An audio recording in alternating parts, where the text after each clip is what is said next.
The blizzard tears across the Great Plains, pounding against a teepee that looks thinner than a bedsheet on a clothesline. To modern eyes, it seems impossible. No brick walls, no heaters, no cozy cabin to hide in. Just buffalo hides stretched over poles, rattling in the wind. And yet inside, families weren't shivering. They were sleeping.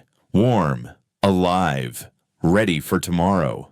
Their secret, not luck, not muscle systems. Survival tricks so sharp they could give modern tech a run for its money. Snow piled into walls that worked better than insulation. Fires engineered to breathe inside a fabric cone. Beds built from willow mats and buffalo hides that blocked the cold earth like a fortress. While we're fumbling with smart thermostats and heated blankets, they hacked winter with nothing but nature and memory. And when storms came knocking, they didn't freeze. They endured. Step inside a winter teepee, and the first thing you'd notice isn't the fire, it's the walls. Or more specifically, the double walls. Native families would hang a second layer of hide called a liner or dew cloth around the inside of the teepee. Picture a massive buffalo skin curtain wrapping the whole room. It didn't look fancy, but it turned that drafty cone into something closer to a sealed shelter. Families slept right behind that liner, shielded from the icy air sneaking under the outer cover. Air that doesn't move is insulation. The gap between the outer hide and the liner trapped a blanket of still air. Instead of the wind ripping straight through the cold,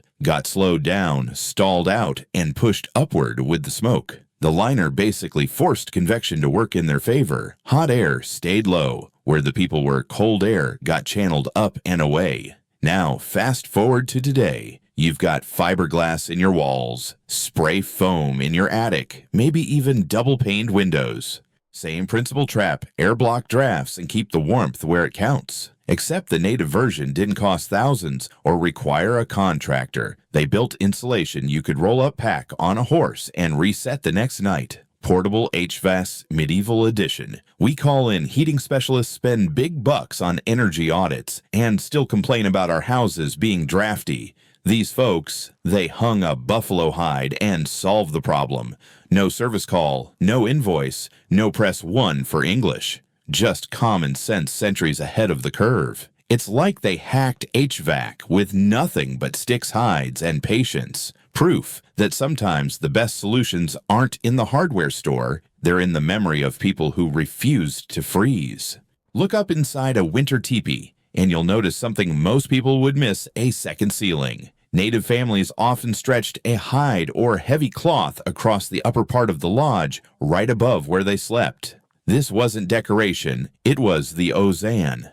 Think of it like a hide awning that turned the upper teepee into a pocket and the lower half into a cozy chamber. Kids slept right beneath it. Parents tucked along the edges, and suddenly that giant cone felt a lot smaller, tighter, warmer. Warm air rises right, but in a tall teepee, all that precious heat could shoot straight up and vanish into the rafters. The ozane acted like a lid trapping the warmest air right over the sleeping space. At the same time, it caught condensation water dripping from snow melt or breath so it didn't rain down on the bedding. Essentially, the ozan was both a heat shield and a drip guard. Smart design that worked with physics, not against it. Fast forward to modern homes. What do we do to save energy? We drop in false ceilings, add insulation panels, lower the volume of air we're trying to heat. Same idea. The smaller the space, the less energy you lose. Except back then, the renovation was as simple as stretching one more hide. No drywall, no fiberglass, no contractors charging you by the hour. We pay extra for fancy drop ceilings with LED lighting and call it home improvement. They built theirs with a few poles and a buffalo hide, and honestly, it probably worked better. The ozan was basically the Native American version of a suspended ceiling, except it didn't come with a bill from Home Depot. Just good old-fashioned common sense. Proof that sometimes the smartest upgrade isn't high-tech, it's high memory. As the saying goes, they didn't reinvent the wheel, they just lowered the ceiling.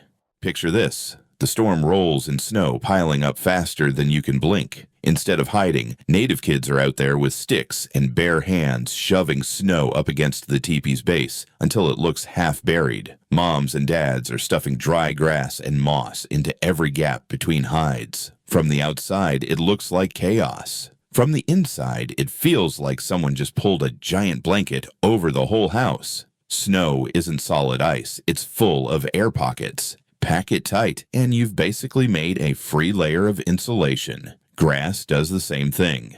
Those tiny spaces trap still air, which slows heat loss. Together, snow and grass turned what was basically a giant fabric cone into a double-walled fortress. Drafts couldn't sneak in under the edges. Cold wind slammed into snowbanks instead of into sleeping bodies. The tepee literally used the storm's own snow as armor. Now think about today. Our houses use brick walls stuffed with fiberglass or foam.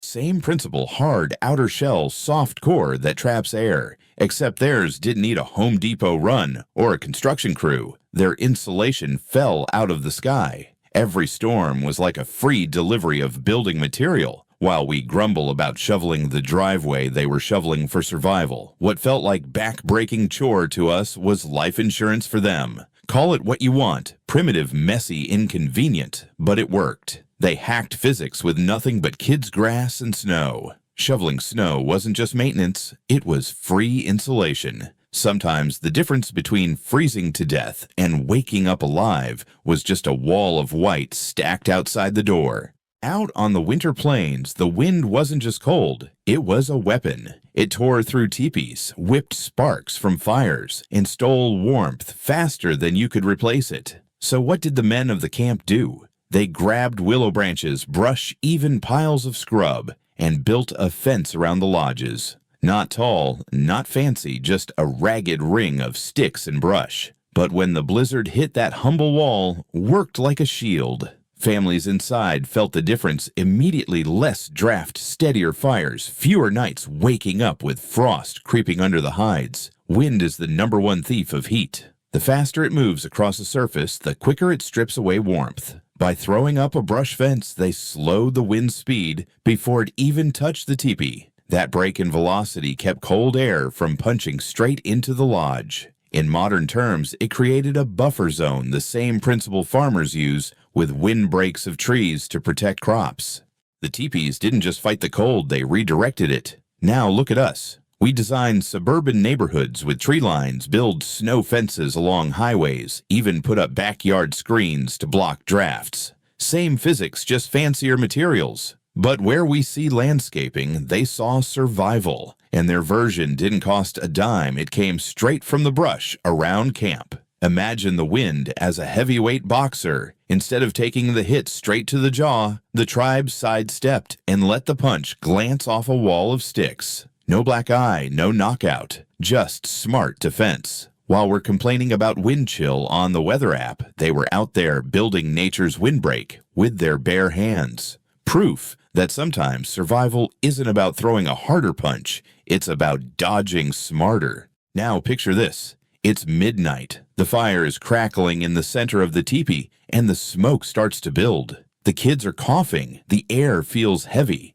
Then the elder gets up slowly, grabs a long stick, and adjusts the smoke flaps at the very top of the lodge. Just like that, the air shifts. The smoke clears upward, fresh air drifts in low, and the fire burns steady again. It looks simple, almost casual, but those two flaps of hide were the difference between warmth and suffocation. Fires inside a cone-shaped shelter sound like a recipe for disaster, but the physics of convection made it possible. Cold air enters near the ground, feeding the flames. Hot air and smoke rise, pulled out through the adjustable flaps at the peak. By opening one flap and closing the other, depending on wind direction, families could fine-tune the draft. In short, the tepee had a built-in ventilation system long before modern chimneys or HVAC diagrams. Now fast forward to today. We spend money on smart thermostats, electronic vents, even automatic fans to regulate airflow. But the principle hasn't changed. Control where air enters and exits, and you control the temperature. The tipi's smoke flaps worked like a natural damper in a fireplace or a vent in a furnace, except theirs didn't need Wi-Fi, an app, or a monthly energy bill. People brag about their smart homes adjusting airflow with the tap of a phone. Teepees were doing that centuries ago. No electronics, no Alexa, no Bluetooth, just hides and human know-how. Honestly, if you think about it, the teepee wasn't just a shelter. It was an eco-friendly, low-tech smart home before the phrase even existed. Proof that sometimes the smartest house isn't the one that talks back. It's the one that keeps you alive. If you've ever camped on frozen ground, you know the truth. The cold doesn't just come from the air. It creeps up from below, like a thief stealing heat straight out of your back. Native families figured that out fast, so they built their defense right into the floor. Step inside a winter teepee, and you wouldn't find bare dirt. First came woven willow mats laid tight like a natural carpet. On top of that, thick layers of dried grass packed until it felt springy underfoot. And finally, the crown jewel massive buffalo hides fur side up. The result wasn't just a bed. It was a barrier, a thermal sandwich that turned freezing earth into something that actually felt alive with warmth. Cold ground is a massive heat sink. It drains warmth out of your body faster than wind. But air, when trapped in layers, acts as insulation. Willow mats created pockets of still air. Grass added even more trapped layers.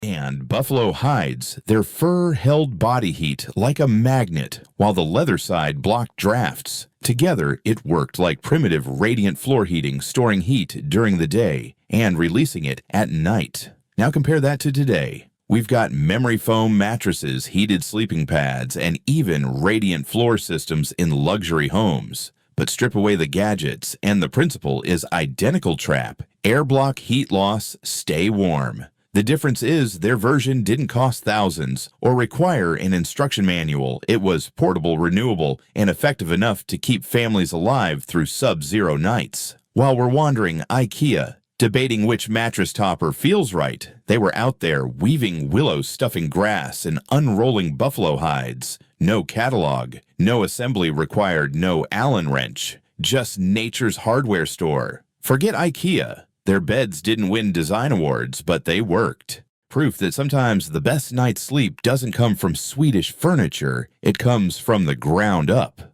Literally. Before a single pole was raised, before a single hide was stretched, survival started with one decision: where to build. Native families didn't just drop their teepees in the middle of the plains and hope for the best. They scouted. They searched for valleys tucked low, for groves of cottonwood and willow that broke the wind, for riverbanks that offered both water and fuel. In the dead of winter, those choices meant everything. A tipi in the open could be shredded by storms, but a tipi in a sheltered valley, that lodge stood a fighting chance. Wind chill isn't just uncomfortable, it multiplies the danger. A 10-degree-hours day with strong wind feels like -20. By placing tipis near trees, cliffs, or in low ground, they used the landscape as a natural windbreak. The earth itself became insulation, blocking gusts and reducing exposure. Proximity to rivers gave them water and driftwood for fires, while trees meant both fuel and cover. In other words, the campsite itself acted like a survival tool.